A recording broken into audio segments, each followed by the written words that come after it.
invito a abrir su Biblia, por favor, en Hebreos 10. Hebreos 10 del 26 al 39 es lo que vamos a ver el día de hoy. Pero si le parece bien, me gustaría invitarles a levantarse. ¿Y les parece si oramos? Para comenzar, me hago para acá, me dicen allá. Mejor si abres un poquito la toma, estaría mejor.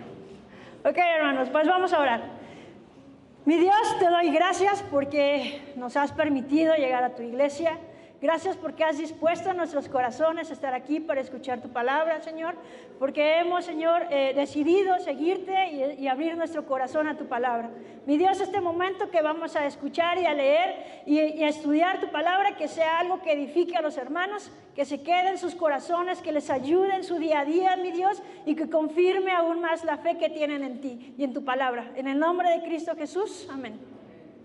Muy bien, hermanos, pues, ¿les parece si lo leemos juntos? Es súper breve lo que tenemos. Sí, please. Ok, vamos a Hebreos.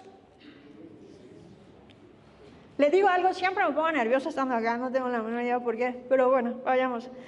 Porque si pecáramos voluntariamente, después de haber recibido el conocimiento de la verdad, si me acompaña a leerlo, estaría genial. Vamos de nuevo. Porque si pecáramos voluntariamente, después de haber recibido el conocimiento de la verdad, ya no queda más sacrificio por los pecados, sino una horrenda expectación del juicio y de hervor de fuego que ha de devorar a los adversarios. El que viola la ley de Moisés, por el testimonio de 2 o 3 testigos, muere irremisiblemente.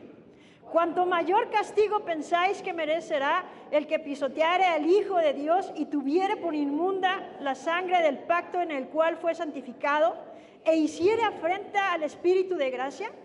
Pues conocemos al que dijo, mía es la venganza, yo daré el pago, dice el Señor. Y otra vez el Señor juzgará a su pueblo. Horrenda cosa es caer en manos del Dios vivo. Pero traed a la memoria los días pasados en los cuales, después de haber sido iluminados, sostuviste gran combate de padecimientos. Por una parte, ciertamente, con vituperios y tribulaciones, fuiste hecho espectáculo, y por otra, llegaste a ser compañeros de los que estaban en una situación semejante. Porque de los presos también os compadeciste, y el despojo de vuestros bienes sufriste con gozo, sabiendo que tenéis en vosotros una mejor y perdurable herencia en los cielos. No perdáis, pues, vuestra confianza, que se tiene gran galardón, porque os es necesaria la paciencia, y para que, habiendo hecho la voluntad de Dios, obtengáis la promesa. Porque aún un poquito, y el que ha de venir vendrá, y no tardará, mas el justo por la fe vivirá. Y si retrocediere, no agradará a mi alma. Pero nosotros no somos de los que retroceden para perdición, sino de los que tienen fe para preservación del alma. ¿Qué, hermanos? Pueden tomar su asiento. Hemos estado estudiando la carta a los Hebreos, y como ya lo han mencionado, la carta de los Hebreos, a diferencia de otras cartas, siempre las otras cartas mencionan, si Pablo le escribió, dice yo Pablo a la iglesia de... menciona Roma o Corinto, ¿no? En esta ocasión, como ya lo han enseñado los otros hermanos, la carta de los Hebreos no especifica quién la escribió ni para quién va. No dice. Simplemente empieza a dar el mensaje que Dios le dio. Y entonces, pero por cómo habla el autor y por lo que dice el contexto, podemos intuir un poco hacia quién va dirigido y quién era la persona que escribió. Es como, por ejemplo, si usted se encuentra una hoja tirada en el suelo y empieza a leer ahí, te amo, eres el amor de mi vida, intuimos que es una carta de amor, ¿cierto? De un enamorado a otro enamorado. ¿Sí? ¿Va conmigo? Lo mismo sucede con Hebreos. Con Hebreos, por el contexto, podemos entender de quién está hablando y hacia quién se dirige. Entonces, para que estemos en el mismo canal y quienes no han seguido la serie que hemos visto de Hebreos, pues podamos estar en el mismo conocimiento. La carta de Hebreos está escrita a una comunidad judía, posiblemente en la ciudad de Alejandría, que es al norte de Egipto. Esta ciudad era súper importante para el Imperio Romano. En aquel momento era el Imperio Romano, estamos hablando como del siglo I, más o menos después de Cristo. Y entonces era muy importante esta ciudad porque tenía un puerto. Y entonces ese puerto tenía un poder económico adquisitivo importante, era una ciudad muy cosmopolita, me refiero a que había personas de muchos otros lugares, había romanos, había griegos, había judíos, había una comunidad importante judía. Después de Roma era la segunda ciudad más grande de una comunidad judía. Y entonces esta ciudad, Alejandría, tenía una mezcolanza brutal de todas las culturas y religiones que profesaban los diferentes, como los griegos, como los romanos, como los egipcios y los judíos. ¿Qué pasaba en Alejandría? Bueno, había un enorme conflicto contra los cristianos porque la religión judía era aceptada por el Imperio Romano, pero los cristianos no. Y había conflicto entre los judíos creyentes de Cristo y los judíos que no creían en Cristo. Y entonces esto se escalaba hacia el Imperio Romano porque también el Imperio Romano traía bronca con los cristianos. Y entonces era un conflicto que estaba viviendo en aquel momento la iglesia, judíos que se habían convertido al cristianismo, que habían aceptado la verdad, y entonces estaban viviendo tribulación brutal. De hecho, como 300 años aproximadamente, hasta que Constantino legalizó la religión cristiana, hasta ese entonces, como 300 años aproximadamente, los cristianos vivieron persecución, se burlaban de ellos, los golpeaban, los encarcelaban, les quitaban sus bienes, estaban en tribulación brutal. Y entonces, en este contexto, el autor de Hebreos les escribe a esta comunidad judía. ¿Ok? ¿Voy bien hasta aquí? ¿Está claro el contexto? Perfecto. Entonces, les invito, por favor, a abrir en Hebreos 26. ¿Le parece bien que si... Creo que me muevo mucho. ¿Le parece bien que si conforme vayamos leyendo lo leemos juntos? Cada versículo lo vamos a ir poco a poco, pero para que todos estemos en el mismo canal, ¿sí? Entonces, leamos el 10:26, si me hace favor, a la 1, a las 2 y a las 3.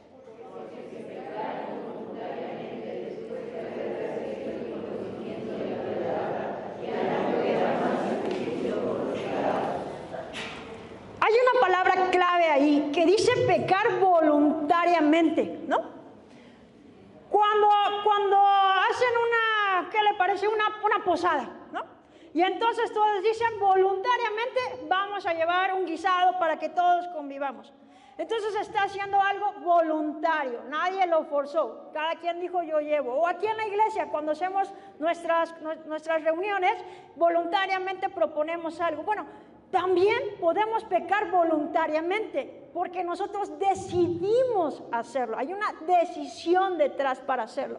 Y entonces, aquí con el contexto de lo que hablaba al inicio, Hebreos 10, les hablaba a los judíos que ya eran creyentes y les decía, oigan, como eran judíos, conocían perfectamente bien la ley de Moisés, perfectamente bien la conocían. El autor de Hebreos les dice, algunos creen que fue Apolos, otros creen que fue Pedro. Apolos era de Alejandría, era nacido ahí, otros piensan que es Bernabé, se inclinan un poco más que pudo haber sido Pablo, pero bueno, el autor de Hebreos les dice a ellos, el antiguo pacto era que cuando había pecado ellos tenían que presentar un holocausto para cubrir el pecado con la sangre de lo que ellos sacrificaran a Dios. Y entonces eso era un ejemplo de lo que iba a venir a ser Cristo Jesús por nosotros, que era derramar su sangre para que nosotros tuviéramos perdón de pecados.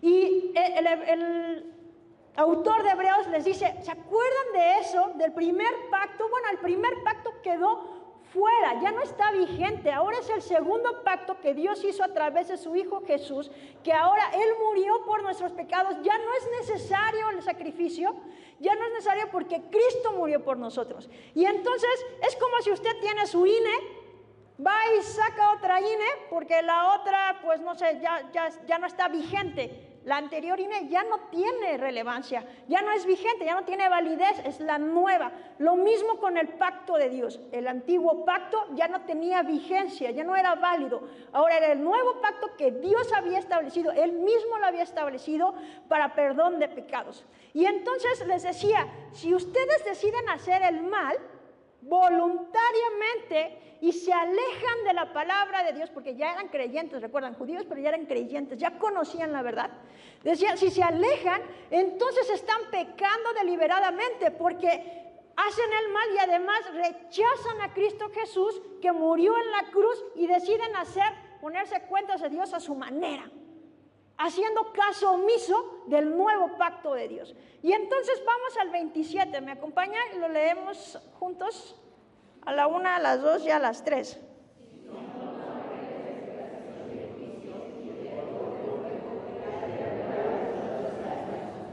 Este está tremendo. Esta parte de la carta de Hebreos es una exhortación. Es una exhortación que le está dando al pueblo que era judío, pero ya creía en Cristo Jesús. ¿Por qué? Porque estaban viviendo en tribulación y muchos querían regresar a las tradiciones judías porque era más seguro. ¿Por qué? Porque si se profesaban que eran cristianos, les decía, los encarcelaban, les quitaban sus bienes. Y entonces el autor les dice, es una advertencia, les dice, si ustedes deciden regresarse al antiguo pacto que ya no está vigente, serán tratados de la misma manera que Dios trata a sus enemigos. Ahora, el pueblo judío conocía perfectamente bien la historia de sus padres, la historia de sus antepasados, y entonces hablaban, por ejemplo, yo recuerdo perfecto, hace un par de semanas estábamos en clase de jóvenes y veíamos acerca del imperio asirio. El imperio asirio, en la antigüedad, cuando estaban el reino de Dios dividido en Judá y el pueblo el de Israel, el imperio asirio, que era súper poderoso, súper, una potencia mundial, se fue a derrotar a los de Judá y les dijo, ustedes no pueden contra nosotros, los vamos a derrotar, porque su Dios, nosotros somos más fuertes que su Dios. Y entonces, en ese momento el imperio asirio blasfemó contra Dios, ofendió a Dios creyéndose que ellos son más poderosos, porque bajo su realidad era así, porque habían derrotado a cuanto pueblo podían. Pero en cuanto llegaron al pueblo de Judá, que Dios era su rey, entonces se dieron cuenta que ellos no eran más poderosos que Dios. Y muchas veces aquí en la tierra, con personas que conocemos o que vemos en la tele o que vemos en cualquier otro lado, narcos y demás, vemos que creen que son más poderosos que Dios. De hecho, piensan que ni siquiera Dios existe.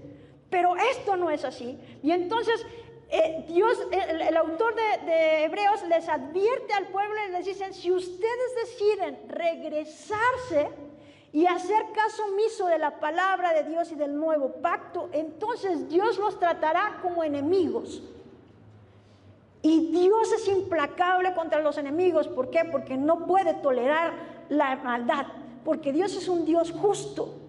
Y entonces Él no puede permitir, es como usted escucha de repente en las noticias un montón de injusticias y usted dice, ¿por qué no hay algo que les ponga juicio, que realmente se aplique la justicia? Lo mismo es Dios para con nosotros. Dios aplica la justicia, no a conveniencia, es de acuerdo a su palabra. Vamos ahora al 28. Lo lee conmigo, a la 1, a las 2 y a las 3.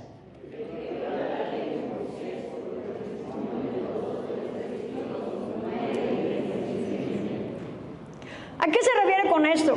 Digo que les está exhortando, ¿ok? Les está advirtiendo acerca del pecado, ¿ok? ¿Y qué es lo que sucede? Le decía nuevamente que eran judíos de tradición judía convertidos al cristianismo, pero ellos conocían perfectamente la ley. Y la ley de Moisés, cuando Dios, antes de permitir que entraran a la tierra prometida, les dio varias reglas para gobernar. Súper claras reglas, instrucciones muy claras de cómo debían de gobernar y cómo aplicar la justicia. Ello incluía que la justicia tenía que ser aplicada con total, valga la redundancia, siendo justos, ¿ok? Y entonces decía la ley que tenían que separar entre aquellos que habían pecado deliberadamente contra aquellos que habían pecado accidentalmente.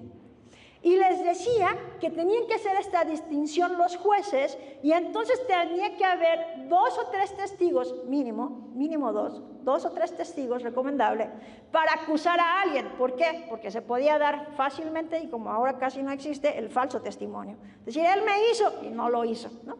Y entonces decía que la ley, que por lo menos tendría que haber de 2 a 3 testigos para acusar a alguien. Y además tenían que diferenciar. Y le pongo un ejemplo. Si alguien, por ejemplo, salían a trabajar y talaban un árbol y accidentalmente al que estaba hasta arriba se le caía el hacha y le caía en la cabeza al otro, pues lo mataba. Y accidentalmente fue. No había ningún problema entre ellos anteriormente de ese accidente. Y entonces se catalogaba como un accidente como tal. Y esa persona, si la familia de quien había fallecido quería vengarse, él podía huir a una ciudad de refugio para mantenerse a salvo, porque había sido accidentalmente. Como acá ahora que hay asesinato, algo así imprudencial, ¿no? Algo así. Asesinato imprudencial, creo, no sé. ¿Sí? Por eso decía que era homicidio imprudencial. Y entonces a diferencia de otro, que sí había planeado perfectamente bien cómo matar a alguien, porque tenía problemas con esa persona y había testigos, más de 2, que decían, que corroboraban que ya tenían problemas y lo había matado. Entonces se aplicaba la ley sobre esa persona y tenía la pena de muerte. Por eso la palabra aquí, el autor de Hebreos le dice que si así la ley habría más de 2 o 3, moría sin oportunidad alguna. Se aplicaba la ley. No era de que sí la maté, pero es que él también me hizo. No aplicaba. Era la ley de Dios y era justa. Por eso a eso se refiere este versículo. Entonces ahora vamos al 29. ¿Sí? Lo leemos juntos a la 1, a las 2 y a las 3.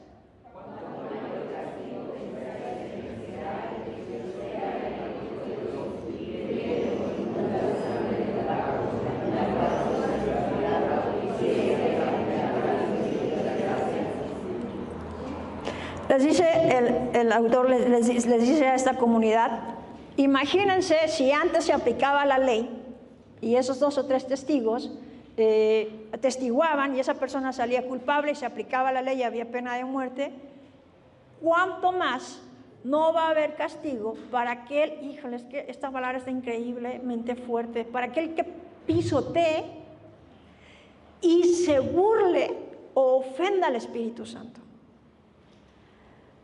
Y hay personas que hacen eso. Hay personas que pisotean al Hijo de Dios. Hay personas que ofenden y blasfeman contra el Espíritu Santo. Y si no me cree, vea la televisión, vea YouTube, vea TikTok.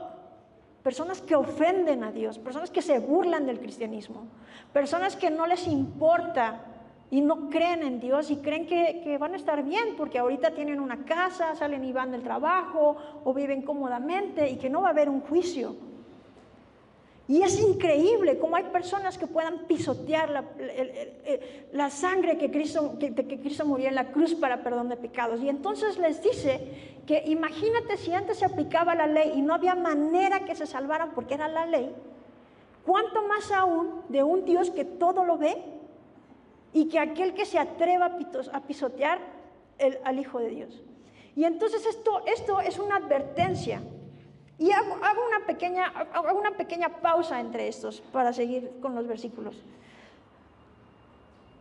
Porque si nosotros rechazamos a Cristo Jesús, que es el único puente, y quienes ya han cursado el discipulado entenderán perfecto este término, de que Jesús es el único puente entre el hombre y Dios.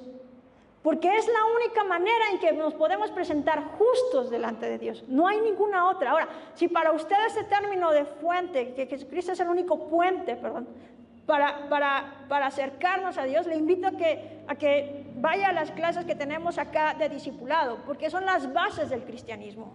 Son las bases y son la manera de entender lo que Dios quiere para nosotros. Y entonces, si esas personas que ya conocían la palabra de Dios, porque yo le decía, eran judíos que ya eran creyentes, ya conocían la palabra de Dios y habían decidido alejarse Habían decidido alejarse y regresar a sus anteriores actividades del judaísmo, que eran vacías porque no eran de corazón genuino, sino simplemente acciones religiosas.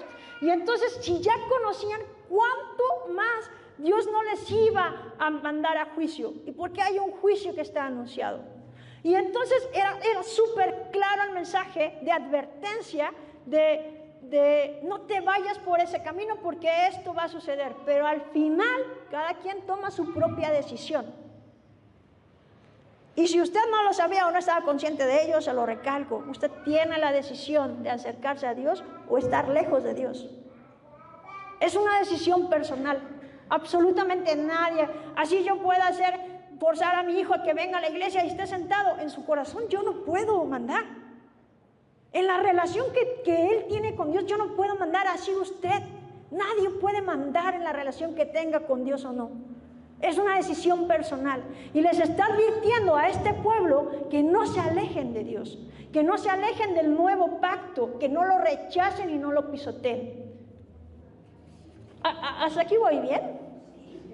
Y le pongo un ejemplo súper clarísimo. Si usted tiene un amigo y a ese amigo le dice, oye, no hagas esto porque eso me lastima. Y si ese amigo lo vuelve a hacer, ¿usted le va a pasar la primera igual que la segunda? Definitivamente no, porque usted ya le había dicho. Y usted ya había expuesto lo que sucedía si hacía X o Y acción. Y entonces lo mismo es el pueblo de Dios, que Dios ya les había hablado, ellos ya habían recibido ese mensaje. Y entonces ahora ellos eran responsables de la decisión que tomaran. Vamos al siguiente, por favor. Que es del 30. Ok, lo leemos juntos a la 1, a las 2 y a las 3.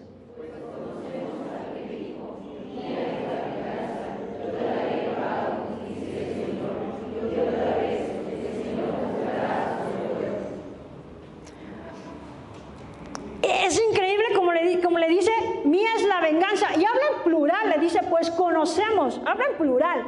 Es decir, que a quien les está hablando, ellos conocen.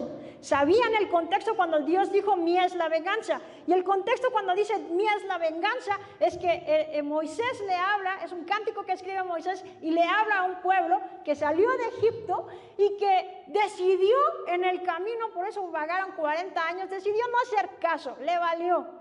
A veces sí estaba con Dios, a veces no. Ahora sí me conviene, ahora no me conviene. Y se parece mucho a la vida de muchas personas.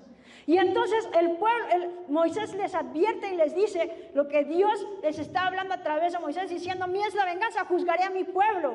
Porque con Dios no jugamos, hermano.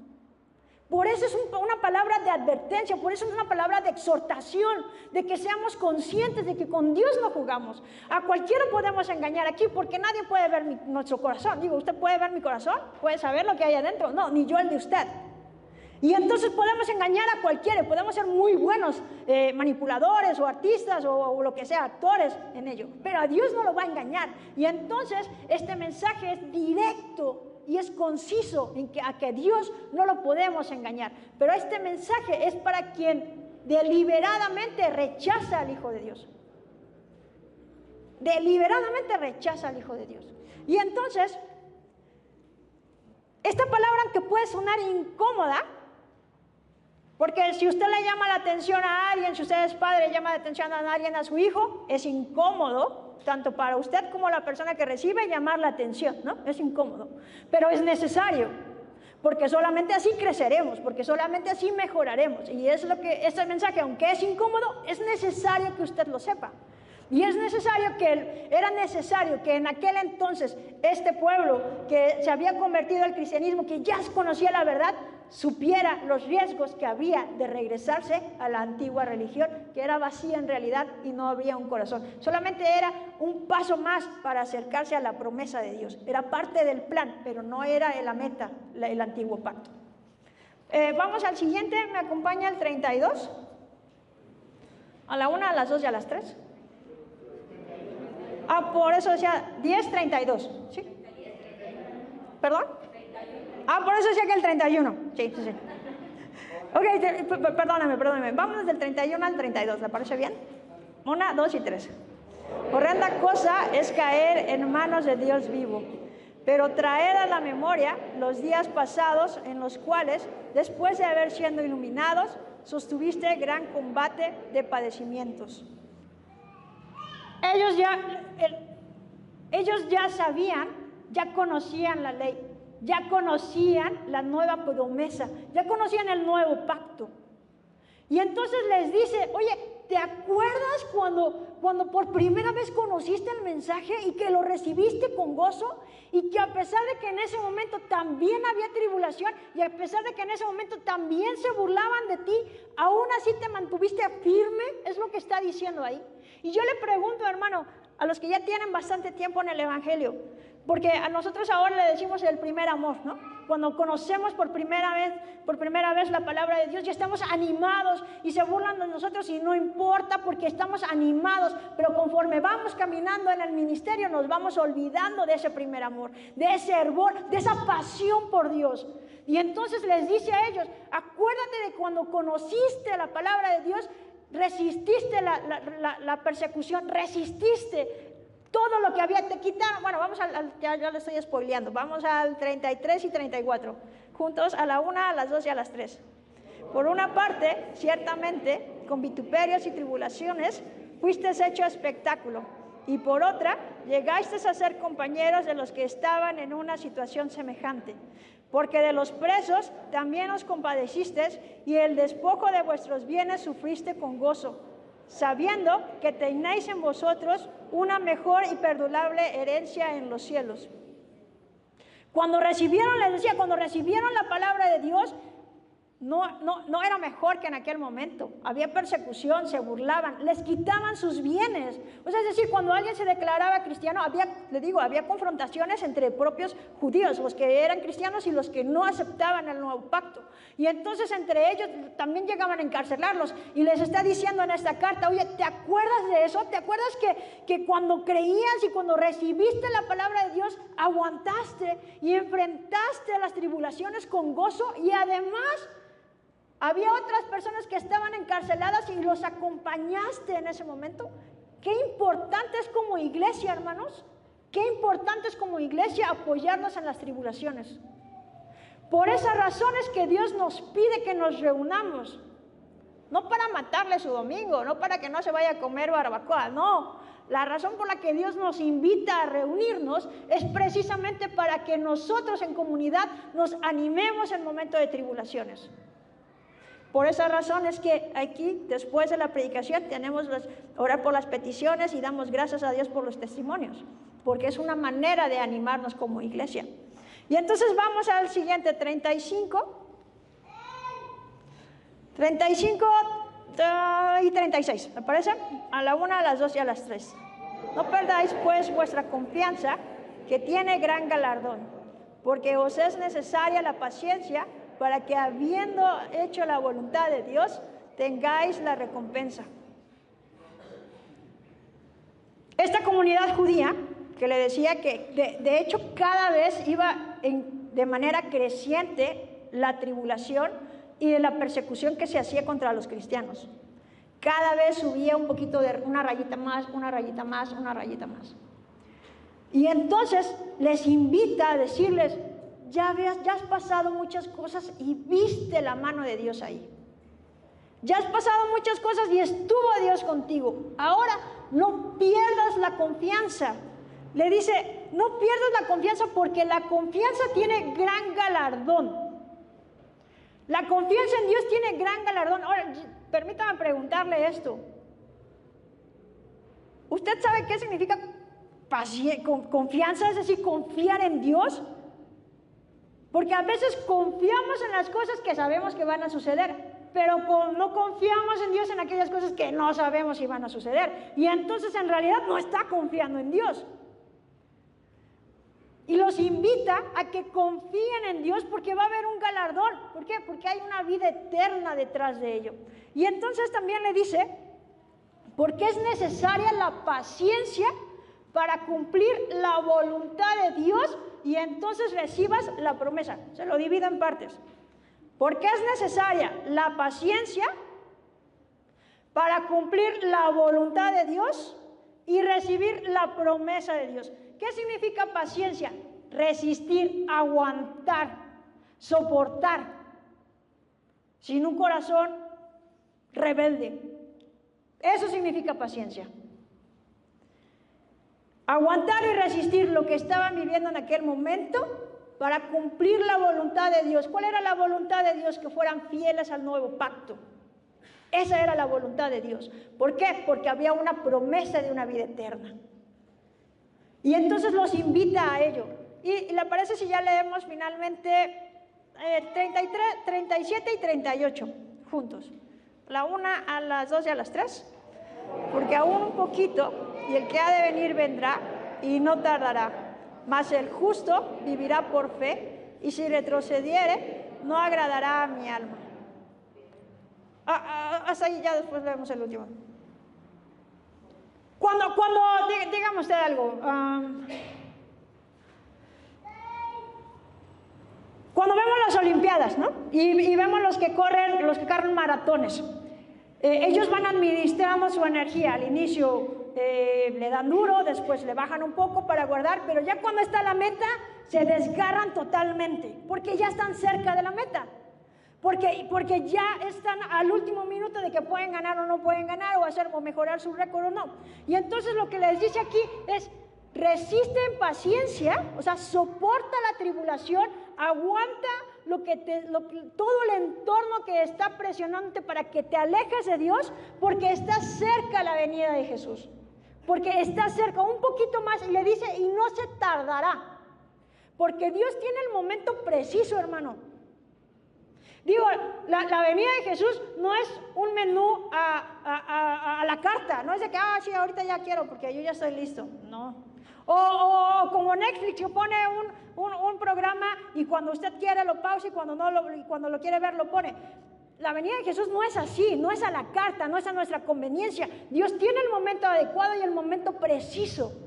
Y eso sucederá en su momento, pero ni usted ni yo sabemos cuándo va a suceder. Pero sí les dice, falta poco, por lo tanto no te rindas.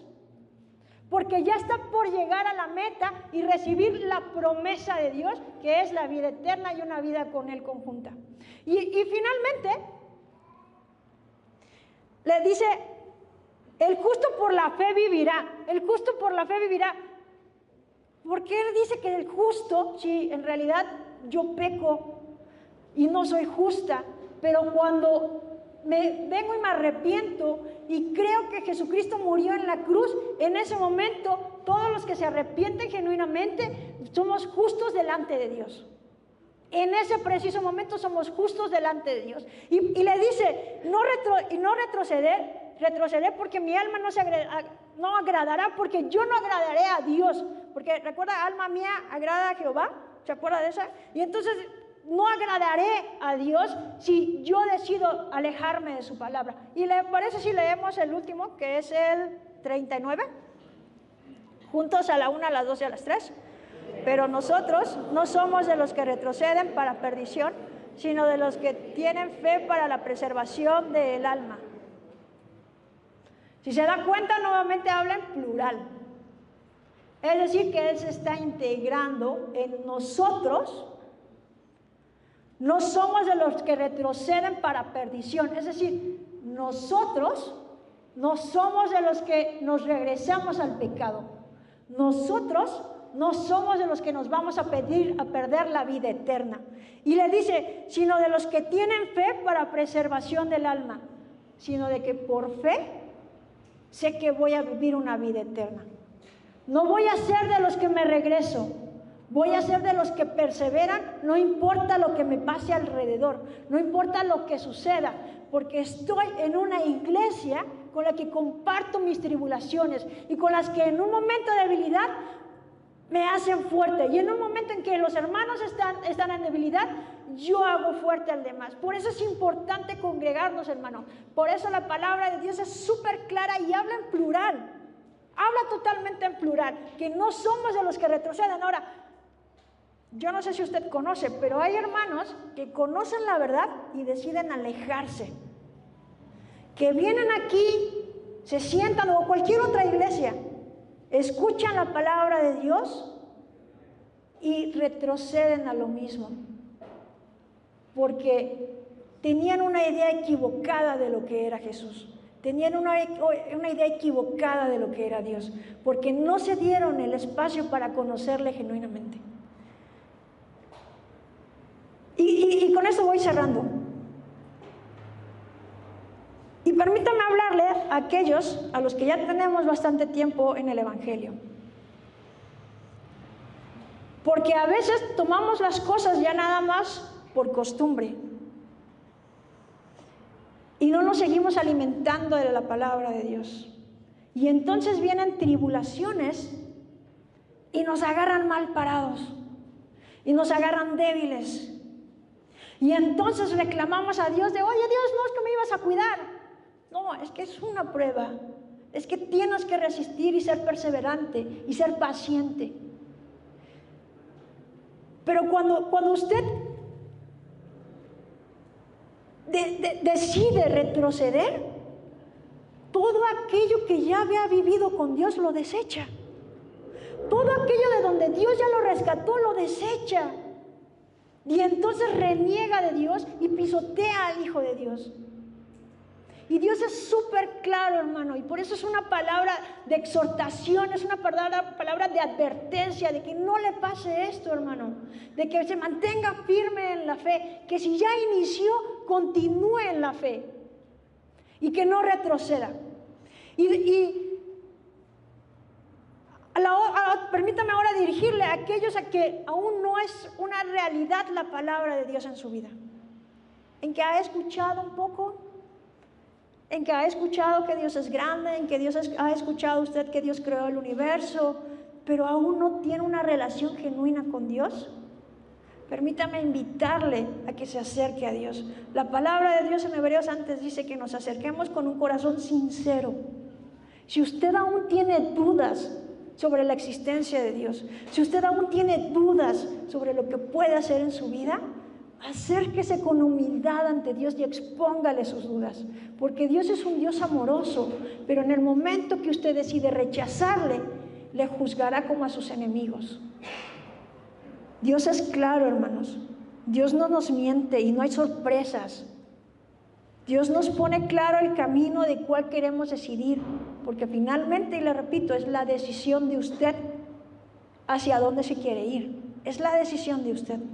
Y por eso esta palabra va a esta comunidad que está enfrentando una tribulación tremenda y que de hecho los siguientes cristianos la enfrentarán aún más fuerte con Nerón y demás, que les pasarán cosas terribles, les prenderán fuego vivos, los pondrán en el Coliseo, en fin, diferentes cosas, y les advierte que eso sucederá. Y yo le decía, hay personas que vienen, se sientan y piensan de manera distinta, no conocen a Dios porque piensan que en el momento que se hacen cristianos o en el momento que se empiezan a congregar, la vida es color de rosa, y no es así. La palabra nos advierte que enfrentaremos dificultades, pero que en esas dificultades está Dios con usted. No está solo, está Dios con usted.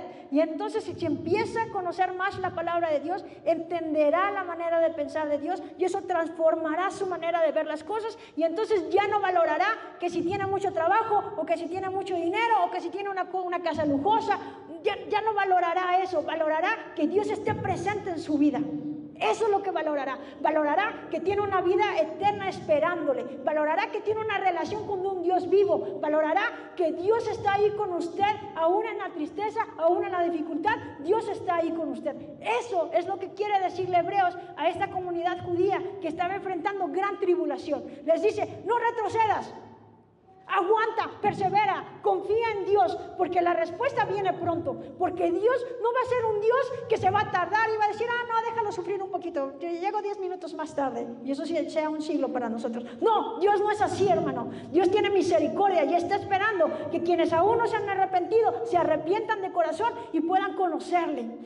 Ese es el mensaje que quiere decirle esta carta. Es una carta de exhortación, es una carta de advertencia para que usted y yo, si enfrentamos tribulación, no decaigamos y no retrocedamos a aquello. Yo pensaba cuando estaba, no sé, cuando me acerqué al Evangelio, me tardé bastante porque no quería aceptarlo, me tardé bastante y pasé cosas difíciles y decía cuando ya estaba aquí sentada, Dios, déjame servirte, porque yo no creo que tú permitiste que yo pasara lo que pasara para que simplemente me sentara en una silla. Yo no creo que hayas trabajado tanto en mi corazón para simplemente sentarme en una silla. Yo quiero servirte con honor. Yo quiero servirte con amor. Yo quiero ser un cristiano que realmente hable de tu palabra. Pero, ¿sabe? Encontramos desafíos. Y esos desafíos van a hacer que nosotros dudemos. Y esos desafíos van a hacer que de repente queramos regresar al anterior. Pero, ¿sabe qué? Yo allá no regreso. Y yo no sé a usted, pero yo allá no regreso, porque allá estaba sola, porque allá estaba desamparada, porque ahora tengo a Dios en mi corazón, que me habla, que me protege, que está ahí para mí. Y aunque haya dificultades, sé que me espera una vida eterna simplemente. ¿Me parece si oramos para terminar? Nos ponemos de pie, hermanos.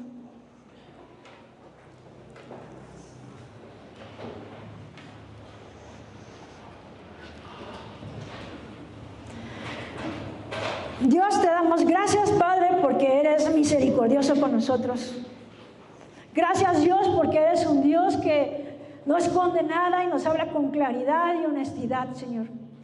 Gracias porque nos hace saber, Padre, que estamos aquí para tomar la decisión si queremos estar cerca de ti o si queremos alejarnos, Dios. Y dice tu palabra que temamos de un Dios vivo que tomará justicia, Señor, y que harás un juicio justo delante del Señor de nosotros. Padre, que podamos tener un corazón sincero hacia ti. Y los hermanos que están aquí escuchando esta palabra, Señor, que anime sus corazones si es que están decaídos, que anime su fervor y su amor por ti si están en latencia de creer y de seguir creciendo en tu palabra, Señor. Gracias, Padre, porque tu palabra es viva. Gracias, Padre, porque a pesar de que se escribió muchísimos años atrás, aún sigue estando vigente y nos hablas a nuestros corazones, Dios.